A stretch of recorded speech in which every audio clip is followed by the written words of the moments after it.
Hey guys, thank you so much for joining us this morning. This is another edition of Interview with the Experts.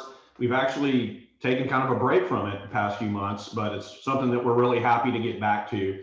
And today, super happy to have Mark Kelly here.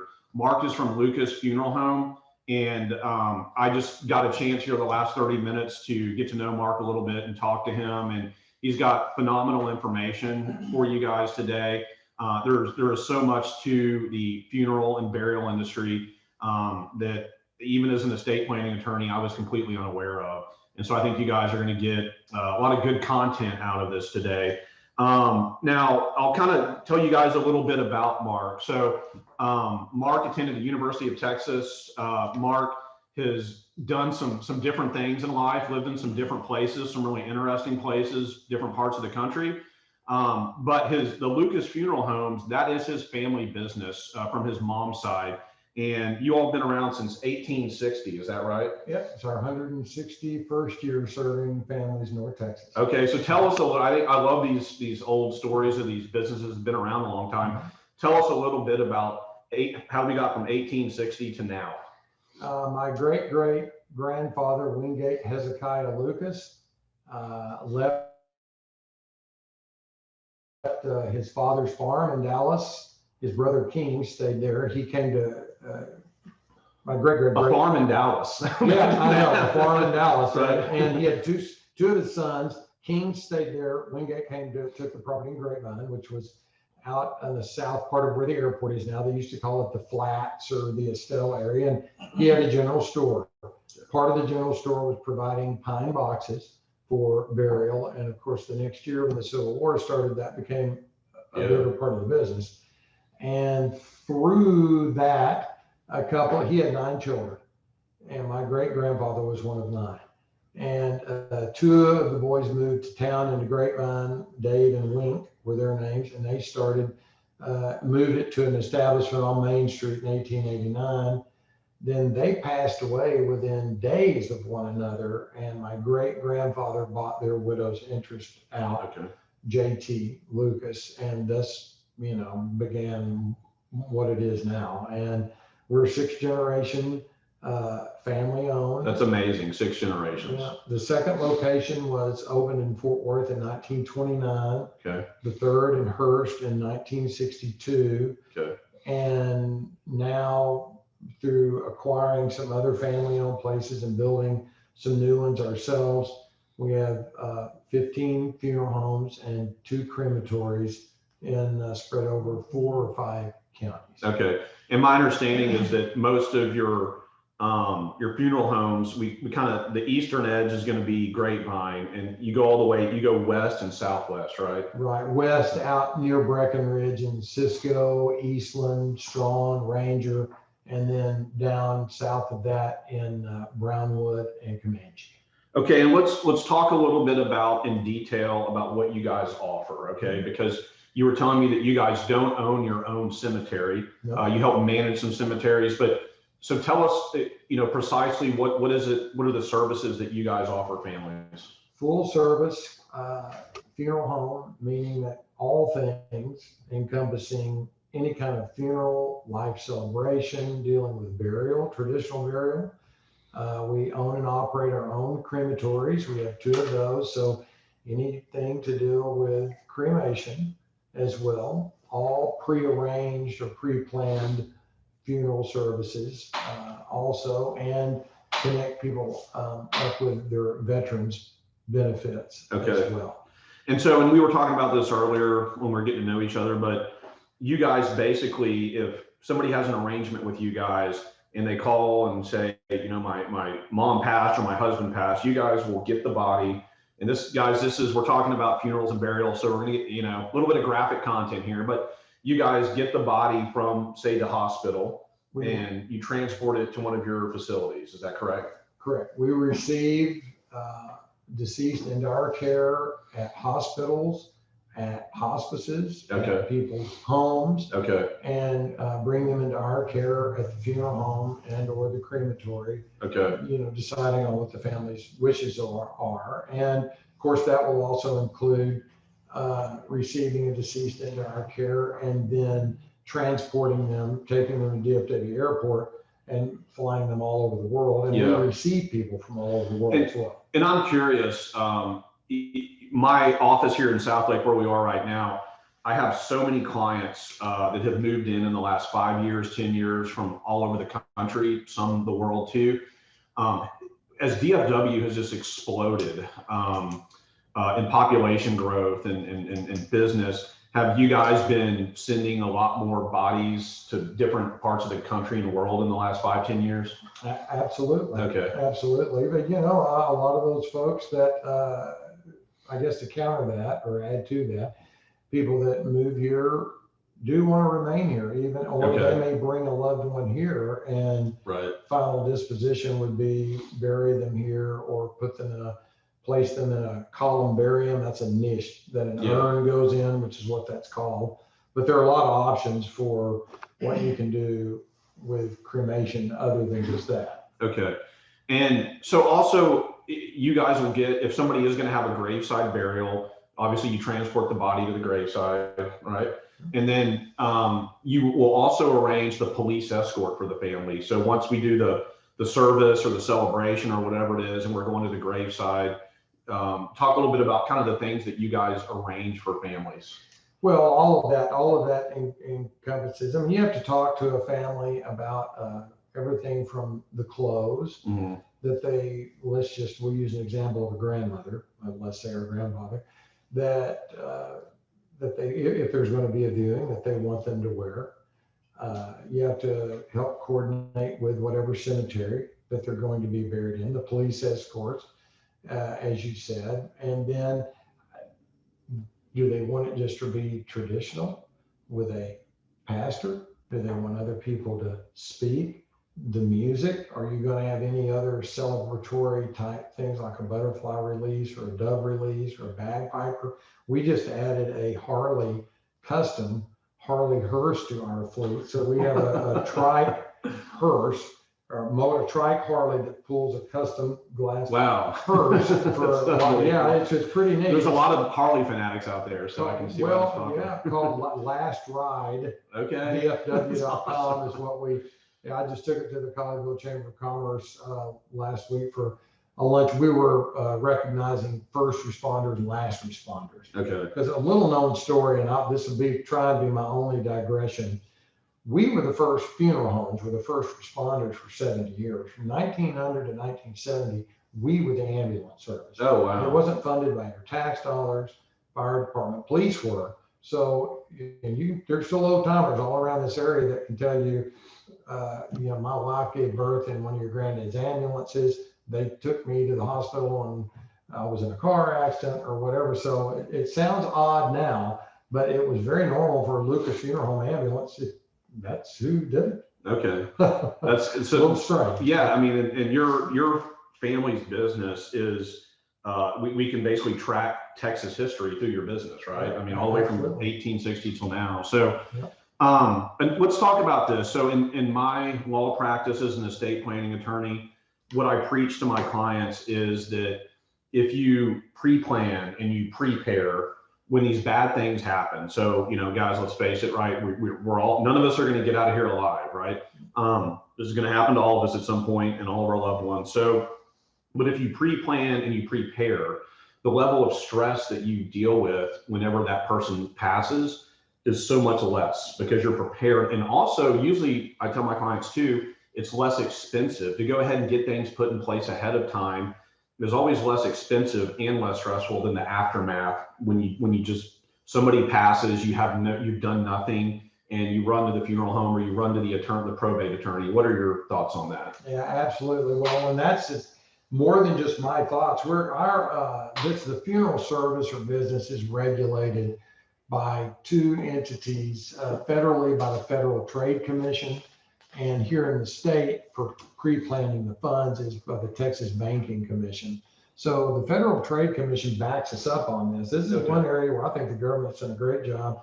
They've investigated the industry, looking out for the consumer, and these are their words. If you pre-plan, you're not going to, because when a death occurs, you are coming to see us. You're in shock and grief at that time.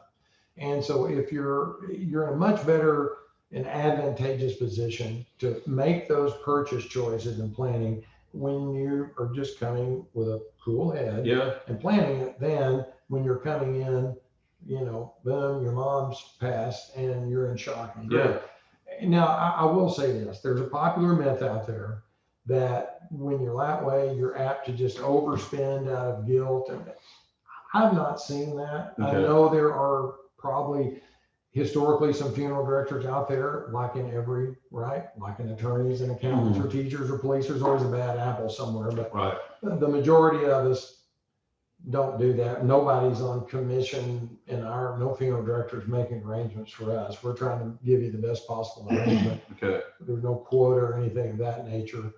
But with that, you're a lot better off if you're trying to deal and explain things with the family before death than at the time. Yes.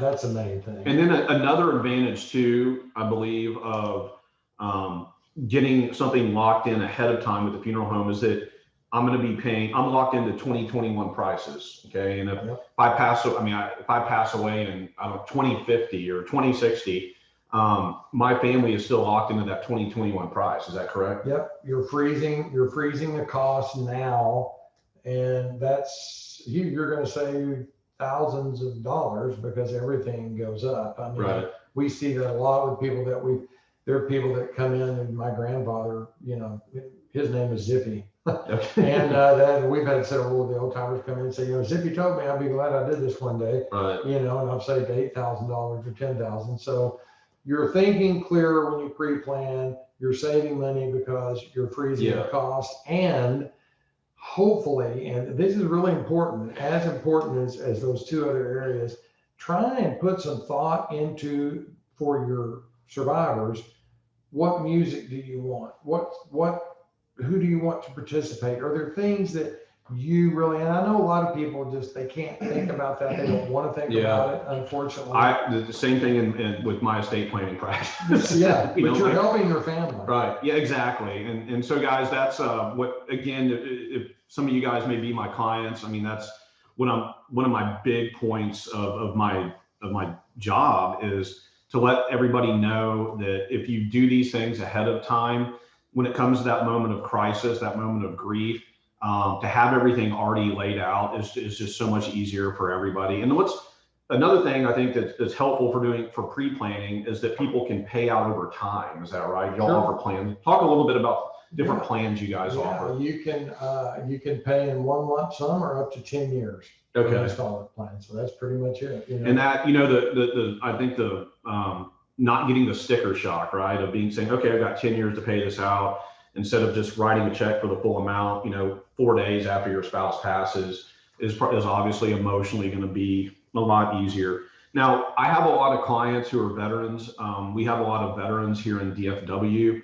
Talk a little bit about veterans benefits and how you guys help out with that. Yes, and all funeral homes can help you, including us, with veterans benefit. The VA's done a great job. I think everybody should look at their website, cem.va.gov,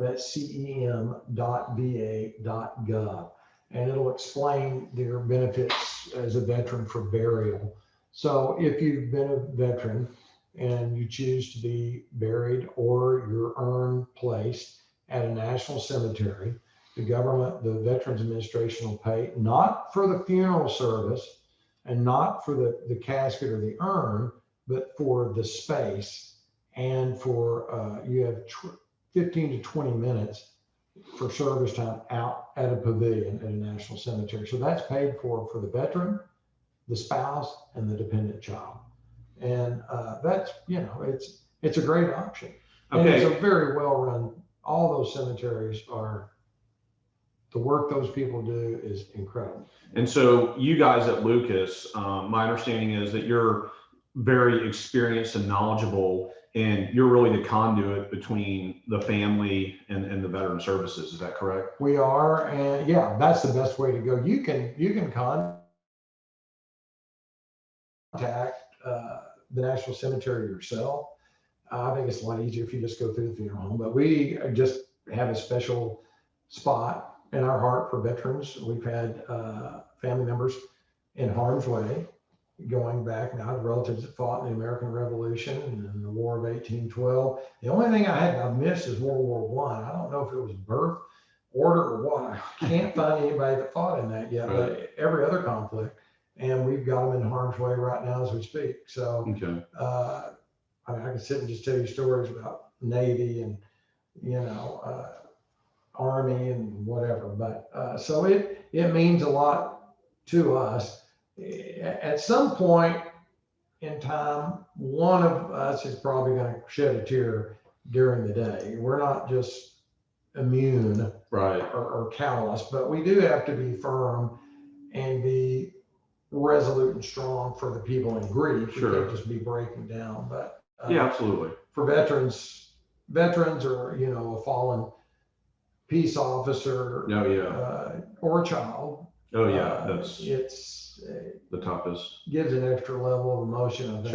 But, well, and let's talk about this. So one thing I feel that I'm noticing in my law practice when I talk to clients is there definitely seems in our culture here in the United States, there seems to be a shift, a little bit of a shift away from traditional burial and a preference for cremation. Are you finding that? Oh yeah, it's more than a little shift. It's predominant. Last year before, cremation outpaced burial for the first time in the history of the United States. So here in this area, we're around 55%, probably get to 60% pretty quick. The large coastal Florida, it's over 90%. Oh, wow. New York, Seattle, Portland, LA, probably 75 to 80%. So cremation is definitely, now in the rural areas, it's still predominantly burial. Probably cremation is about 30%. But and do you guys at Lucas, y'all have your own, what's the word? Crematory. Do you guys have your own crematory? We do. Okay. And that's a question you should ask any funeral provider that you use if you're going to choose cremation. If they, number one, if they received your loved one into their care themselves, or if they subcontract that out. Number two, do they own their own crematory, or do they subcontract that out? Okay. Those are two important questions, or if you care, some may not. If you're concerned about who is picking up your mom or receiving her into their care, and who is performing the cremation, so that you're assured that that's what you are getting back, then it should mean something to you. We have literally a state-of-the-art, probably the newest crematory in the whole area, and use a triple barcoding system to ensure that there aren't any mistakes. And one thing that I've noticed also, again, just by sitting down with hundreds, thousands of families a year, I don't know, is some people could really almost sort of care less what happens to their body after they die. And some people are super specific. So people are all over the map with, their wishes here. And I know with cremation, some people get very specific with what they want done with their remains. But tell us about some of the things that you see, some of the options, some of the things you guys can do for families with the remains. Good question, because there are a lot of options with cremation. Some folks, I'll try and take you from A to Z here. Some folks want to have a cremation performed, and that's all. They just want their loved one cremated for themselves, and that's it. No service, which is strange. Even if I was not in the funeral service, I can tell you, for me, I can't imagine not having some kind, even if it's not with a funeral home, on your own, something. Elephants, giraffes, do it. Right. I think human life means something to me to celebrate that. Sure. There's that. Others will have cremation and have a memorial service with the urn and the ashes present. Some, that doesn't matter if they're present, they'll go ahead and have a service. Some people need closure and need that traditional aspect of the body being present and viewed. And they will pay a fee to rent or use a casket. It has an insert in it, so the deceased is in that insert, and that insert will be removed and that's what the deceased was cremated in. It's like a fiberboard casket within a nice wooden casket is what it is. And they'll have a traditional service. It'll, by all appearances, just like a regular service. And then at the end, a cremation will be performed. Okay. Now, once that's performed, here are your options. You can bury an urn. There are people that do that. Yes. They go get a space burial. Mm-hmm. You can put that urn in what's called a columbarium or a niche above ground. Churches are building them now. Okay. They have it at the National Cemetery. They have it in other cemeteries. Some people want to keep the ashes or cremated remains, whichever you want to call it, at home. Yeah. Or they'll split them between other family members. When my mom goes, I'm going to take a little bit of her and put it in some jewelry to wear. People do that. People go and sprinkle. There's a firm in Alabama called Holy Smoke LLC, and you can send the ashes to them and they will place them in shotgun shells or any kind of cartridge that you want. That is wild. And I'm just using that as a example, because there was a man that came to see us and his favorite thing was dove hunting with his dad. That was a bond they had. So he had his father place in shotgun shells, the ashes, and the first dove hunt of the year, he, takes a few of those. Okay. And takes those. That's meaning for him. So we are there to do whatever makes the family feel. That's it. That's our goal, whatever it is. I'll tell you just a quick anecdote that just entered my mind when you talk about the shotgun shells. There's, have you guys maybe heard of this kind of wild man, Hunter S. Thompson, who was a writer? I know all about him. Back in the 70s, and we're not advocating his behavior in life at all, but but he apparently he lived, I think, in Aspen at the end of his life, and his desires were for his ashes to be shot out of a cannon at his estate in Aspen after he passed. So after he passed, they cremated him and they shot his ashes out of a cannon. Well, there's an attorney, one of your members of the bar in Southlake, that approached me some years ago named Coy and asked me if he used us, would we be willing to shoot his ashes out of a cannon through a communist flag at his game ranch in San Saba. And I said yes. Yeah. But so I'm gonna have to contact my former Navy SEAL cousin and ask him. I might want I've got the cannon, but how do we make sure the projectile, go 5 miles and kill someone's cow? So but he was serious. So we'll awesome. figure out a way to do it. So the point is, guys, people like to do different things, and at Lucas, they can make those different things happen.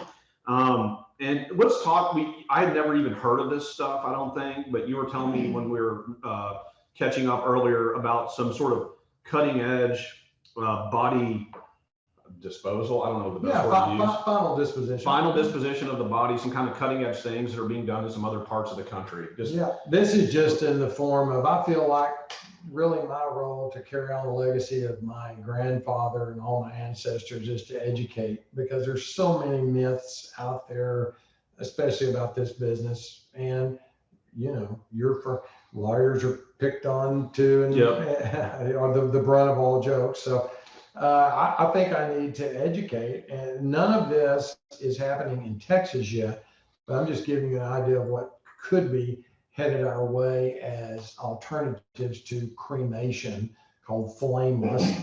And one is called Aquamation, or alkaline hydrolysis, where the deceased, instead of being placed into a retort, which is what the crematory oven is called, and which process takes about 2 hours, they're placed in a tube of water and alkaline, and the body is dissolved. It's about an 8-hour process. And then the other is ecolation, where the body is frozen and then pulverized. And so you're getting back, a cremated remain or ash-like substance. It's just not been burned. One's been dissolved by water and chemicals. The other's been frozen. And then lastly, and you can't do that here in Texas yet, we could arrange for the aquamation, the alkaline hydrolysis, by going to Missouri and back. Ecolation, the freezing, is not here yet. That's an Irish-Swedish venture. And then lastly is Re-Composting or human composting. And that just started in Washington State this year. The first funeral home opened to do that. And the deceased is placed into a tube with wood chips and earthen materials. And after a 30-day period, it has dissolved or transitioned into composting. Okay. So these are all sort of green initiatives. We are a green funeral home. I think one of the only ones in the whole area, which means that we can provide you green or biodegradable urns. Okay. And caskets, either bamboo or all wood.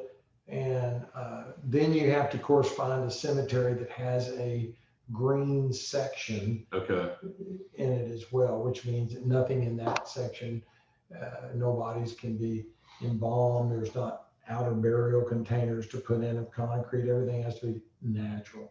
And now if you're in the strictest, that would be a conservation ground burial, where you have to be in a cemetery that is with a bona fide conservation and government entity that has stewardship, so it can never change, and no pesticides used, anything. I see that it's more and more popular, probably coming. I know that I served a dear friend of our family who was cremated, and his wife is Japanese, and she flew with his urn to Japan, and there's a whole forest there that is nothing but from cremated remains, been buried from trees. That's amazing. So guys, I'm going to ask Mark a couple more questions here, but I want you guys, I'm going to imagine some of you have questions for Mark. And so if you want to go ahead and you can't see him, but Mitch is here on the other side of the camera with the computer. He'll get those questions, and here in a minute, he'll read them out and Mark will answer them. So go ahead and get those sent in. But when you were talking about this freezing of the body, the image that immediately, and this may be the fact that I grew up kind of in the late 70s and the 80s, but in The Empire Strikes Back, when Han Solo was frozen, and then in the Return of the Jedi, does it look kind of like that, or is it different? Like cryogenics, like Walt Disney, right? Well, I don't know. My only experience, other than sort of seeing it mentioned that every industry or business has its national convention.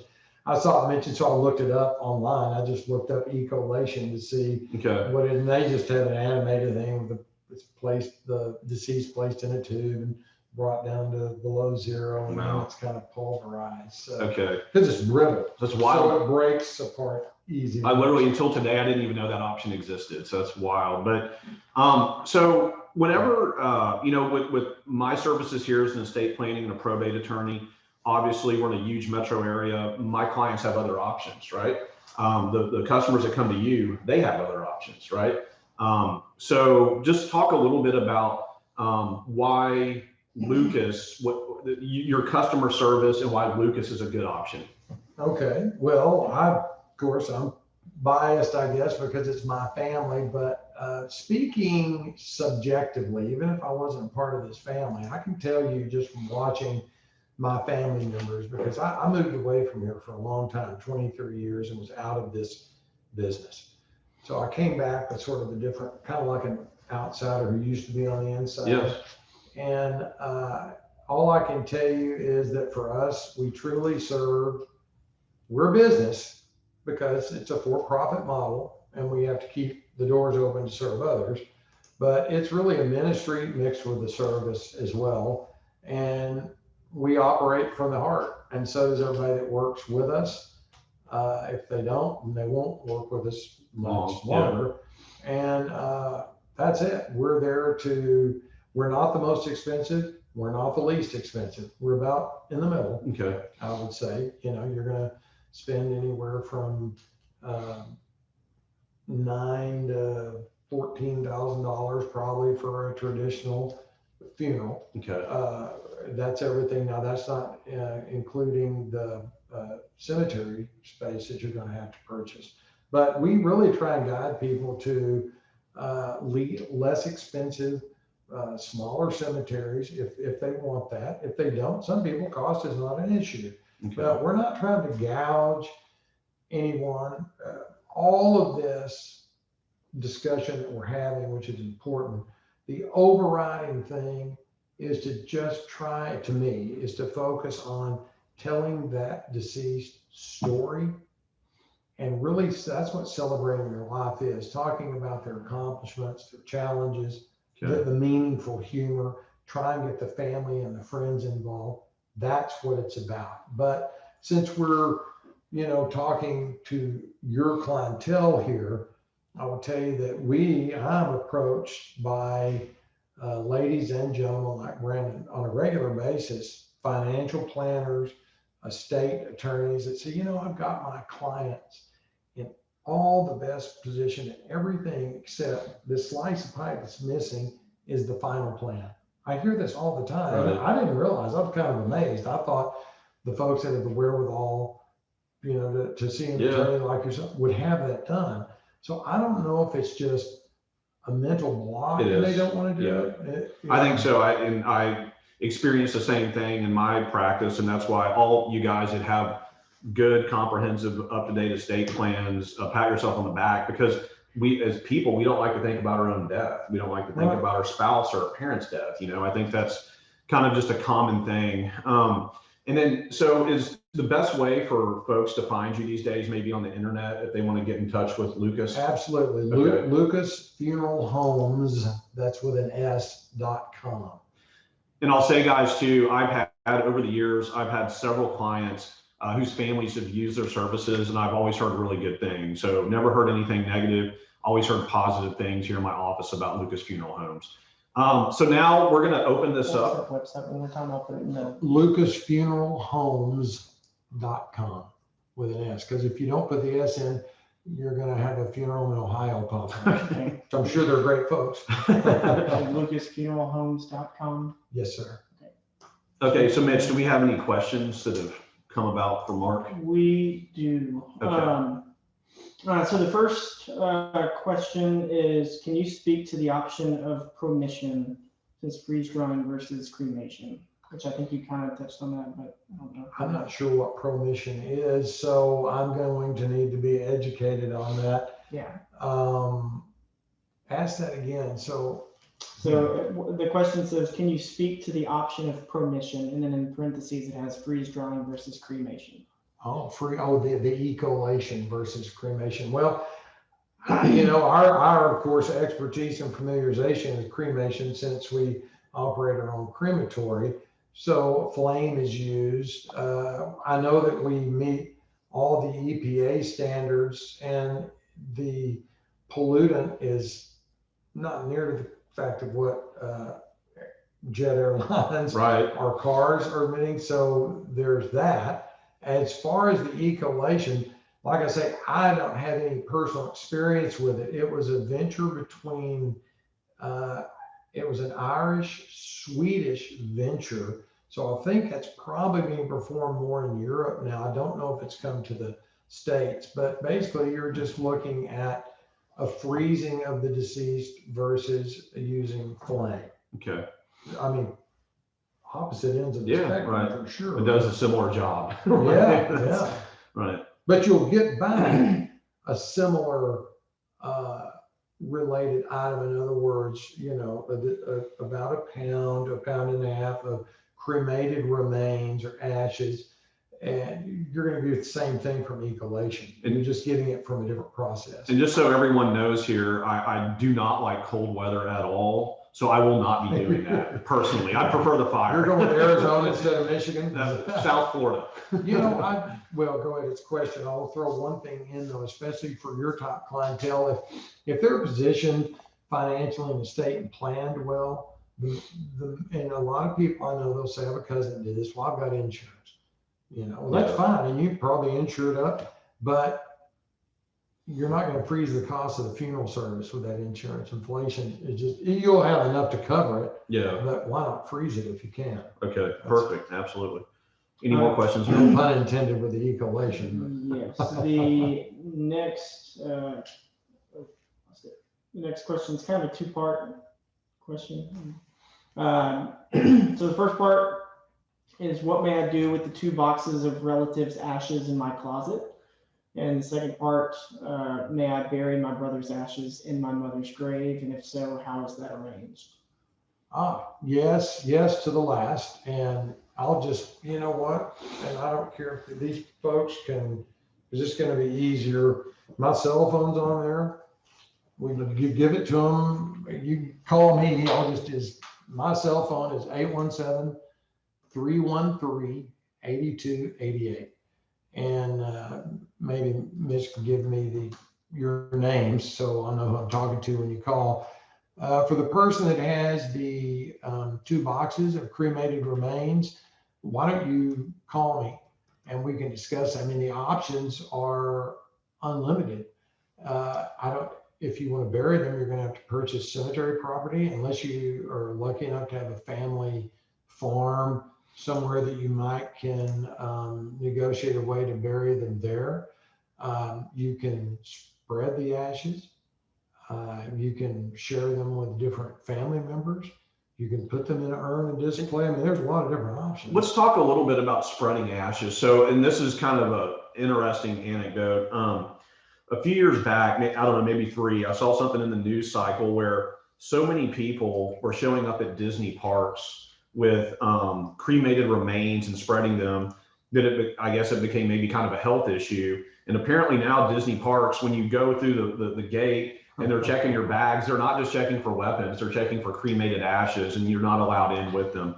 So what are the kind of the government or state, county, local rules about spreading ashes? Well, there are rules, most people, I didn't know that about Disney. Yeah. It's pretty interesting. I can see that. Yeah, because you don't want A bunch of just cremated remains laying all over with the kids place. in amusement parks. Yeah, or, in waterways and Yeah. different places you're really supposed to contact, but And obviously, if you have your own land, we don't have the funeral police watching you, right? No. But what are rules of ashes in, like, let's say a state park or a national park? Is there?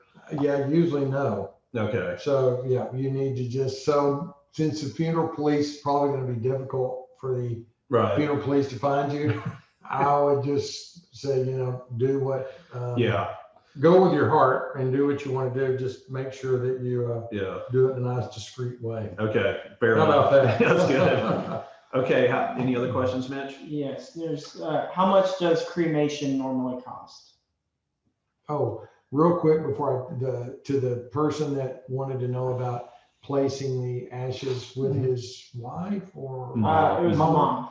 Yes, that can be done. That depends on all the cemeteries have different rules, but most cemeteries, for a charge, you can, like, I'm going to place my grandparents and my uncle are buried in Mount Olivet. When my mother passes, we'll pay to have her, she's going to be cremated, her urn placed on top of her brother's casket. So yeah, you can, that shouldn't be a problem doing that, depending on where. Just call me and we can find out where they are and how to best guide you. What does cremation usually cost? That's, I'm going to say with us, if you come into Lucas Funeral Home and for a cremation, it's going to cost anywhere from $2,800 to $9,000. I know that sounds like a range, but that means you're just going to have a cremation performed, and we'll get the death certificates, and then give your deceased back to you in an urn that we include, unless you want to purchase something. And then up to $9,000. That means if you've had a full traditional service where you place the deceased in a casket to be viewed, then they're taken out, then they're cremated. That's everything. That's if you've had a full funeral, a visitation the night before, and a burial, and all of that. So $2,800 to $9,000. We do have a affordable option. If you don't feel like you need to come in and see us and our professional services and do the traditional, you could do so online only for about $1,000. And that is, you're not meeting with anybody inside of an establishment. but you can go online and you can do that, and there are no hidden fees. You'll have some death certificates. Death certificates are inexpensive. You're probably, that's through the state. We just help you get them, but that's probably, you're going to pay anywhere from $30 to $50, unless you're one of the Bass brothers and you need 100 of them. But your attorneys will handle it for you then. Right. So yeah, and that's pretty much the range around. And let me say, there are a lot of smaller and storefront operators that you'll see advertising at $6.95, $7.95, everything. I would be surprised if any of those concerns come and receive the deceased. Yeah. And if they're operating their own crematory, more than likely they're subcontracting that out. So if you come to us, to Lucas, you're in our care from the minute we take your loved one till we're through, and that's and this is a good point, and that's similar. Is a similar conversation I have with my clients about my services. And like you said, we are not the most expensive law firm in DFW, but we're also not the cheapest, right? And sometimes when the mentality is, I just want to do what's cheapest. I mean, we all know how that sometimes is not the best, right? Not saying that, I don't know these people or I don't even know who we're talking about, but what I know in life is that cheapest usually does not equal best. Okay. No. And so I think you guys, if you've hired me for your services, or you've hired another quality estate planning firm, and you paid the price to get things done right and to get good customer service for you and for your family after you pass, it's the same reason you'd want to go to Lucas. Okay. We have two more. Okay, we'll take two more guys, and then. So we have, if I pre-plan my service, does that need to go into my will or other legal documents? That's a question for you. Yeah, I'll take that one. So it doesn't have to. At our firm, we offer a document that's called Authority for Disposition of Last Remains and Burial and Funeral Instructions. And that's where you appoint in order of preference, the family member who's going to handle your last remains. So they have the authority to come to Mark and say, look, this is who my mom or my dad wanted to handle this. And in there, our clients have the option of writing some notes about what they may prefer. And then a lot of times I have a client that will say, well, I already have, a plan with Lucas or so-and-so. And we just say, okay, great. Just reference that in there. Reference the fact in our document that you already have a prepaid plan with Lucas. And then behind this document, when you get your binder, put your contract with Lucas and all the information so that your family can access it easily. So it's a good idea to do that. It does not have to be in a legal document, though. I mean, a family member could just tell you what they want, right? I mean, they can, but I'm glad you said it. We have the agent for disposition of final remains paperwork too. It's just a sheet, and we try and let everybody know if they do to assign someone, because Brandon will tell you power of attorney ceases upon death. Yes. So it doesn't matter if and we've seen families, and actually won't name names, obviously, but a few years back, we had a family who the parents passed. There were 3 adult siblings in their 40s and 50s. And one was kind of the black sheep of the family that was always angry at the other 2 siblings. That person got a lesser percentage of the estate, and they hijacked the whole burial process, not agreeing to anything, as leverage to get more money out of the estate. Yep. So that's when we actually started using this appointment of the agent. So I think it's big, just to cut out if there's any arguments between siblings, just to cut all that stuff out. Yeah. Okay. Yeah. One more, Mitch. And then last one that we'll take is there a list of suggestions for planning personal funeral plans? List of suggestions. Yes, absolutely. Things I don't know that I can run down them all now, but call me at that number at 817-313-8288. I don't give my cell phone out, but call me just so we can at least send you, anytime we go to see a family when they've had a loss, if it's 3 a.m. or if it's in the middle of the morning or the afternoon, we have a list called, and I can send it to you on a PDF, helpful things to know.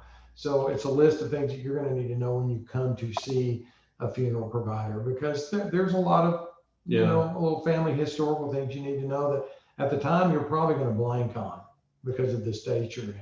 Yeah, So- and there's just so much to this, guys, that if, and I personally have never handled, I've never been the point person in handling somebody's last remains. You know, my father passed unfortunately 9 years ago, but my mom handled that. I guess knock on wood, I've never had to do that. And so, but there's just so much to it that if you've never done it, there's a lot, just because you have to have all the social security numbers, the date of birth, the date of death, but you're going to need to know your parents' names, the maiden names, your grandparents' names, occupation, all those sorts of things that you probably know, but you may forget or space out at the time, you know, because you're in shock and grief. I mean, absolutely. Okay, guys. Well, thank you guys for joining us, and thank you so much for joining us. That I found the conversation to be fascinating. I found it to be super informative, and so hopefully, maybe, you know, some point down the road we'll have you back and get some more folks to listen in. I'll bring the Harley hearse. And folks, y'all call it, whether you choose to use Lucas or not, I will be glad to give you any guidance or advice if you use another funeral provider. Seriously, I mean, that's life short. I'm here to help people. So, and guys, I do again want to give them a recommendation. I've had a number of clients that have used Lucas, always heard very positive things. So I think they're a good place to start if you have not yet done your burial and funeral planning. Thanks, guys. See you soon. See you. Thanks for having me.